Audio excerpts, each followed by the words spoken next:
എനിക്ക് പറയാനുള്ളത് ഞാനുമായിട്ട് അസോസിയേറ്റ് ചെയ്യുന്ന ഞങ്ങളുടെ ഒരു ഫൗണ്ടേഷൻ ഉണ്ട്, വിശ്വശാന്തി ഫൗണ്ടേഷനാണ്.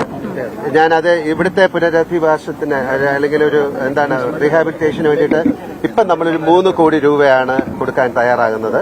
തീർച്ചയായിട്ടും അത് കഴിഞ്ഞിട്ട് അതിന്റെ സ്ഥിതിഗതികൾ നിരീക്ഷിച്ചതിന് ശേഷം വീണ്ടും ഇവർക്ക് എന്തെങ്കിലും പണത്തിന്റെ കാര്യങ്ങൾ ആവശ്യമുണ്ടെങ്കിൽ വിശ്വശാന്തി ഫൗണ്ടേഷൻ വീണ്ടും പണം കൊടുക്കുന്നതാണ്.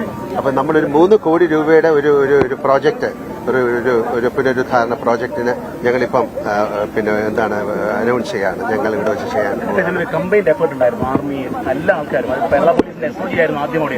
ആ ഒരു എഫേർട്ടിന് എങ്ങനെയാണ് ഞാൻ പറയുന്നത്? അതാണ് നമ്മുടെ ആർമിയിൽ എല്ലാവരെയും നമുക്ക് അത് ഒരാളെ എങ്ങനെ നന്ദി പറയേണ്ടെന്ന് അറിയില്ല.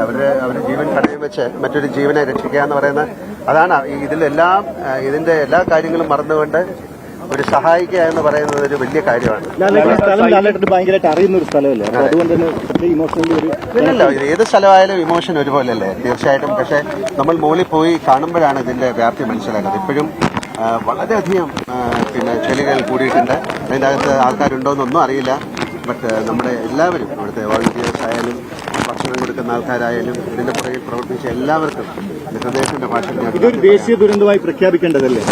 തീർച്ചയായിട്ടും അത് എങ്ങനെയാണ് വരേണ്ടത്? അതാണ് ഞാൻ പറയുന്നത്. ഇന്ത്യ കണ്ട ഏറ്റവും ഒരു ദുരന്തങ്ങളിൽ ഒന്നാണ്. തീർച്ചയായും അത് മിസ്റ്റർ മേജർ രവി വിശ്വശാന്തി ഫൗണ്ടേഷന്റെ ഒരു ഡയറക്ടറാണ്. അദ്ദേഹത്തിന് എന്താ പറയാനുള്ളതെന്ന് വെച്ചാൽ കേൾക്കാം. അദ്ദേഹം ഇതുപോലുള്ള ഒരുപാട് കാര്യങ്ങളിൽ പ്രവർത്തിച്ച ആളാണ്. ആർമിയിൽ ഒരുപാട് വർഷം ഉണ്ടായിരുന്ന ആളാണ്. വിശ്വശാന്തി ഫൗണ്ടേഷന്റെ മാനേജിംഗ് ഡയറക്ടർ എന്ന രീതിയിൽ അദ്ദേഹം അനൗൺസ് ചെയ്തിട്ടുള്ള ഈ 3 കോടി എന്ന് പറയുന്നത്, ഇത് വളരെയധികം മനുഷ്യസ്നേഹികളായിട്ടുള്ള കുറെ ആളുകൾ ഞങ്ങളുടെ വിശ്വശാന്തിയിലുണ്ട്.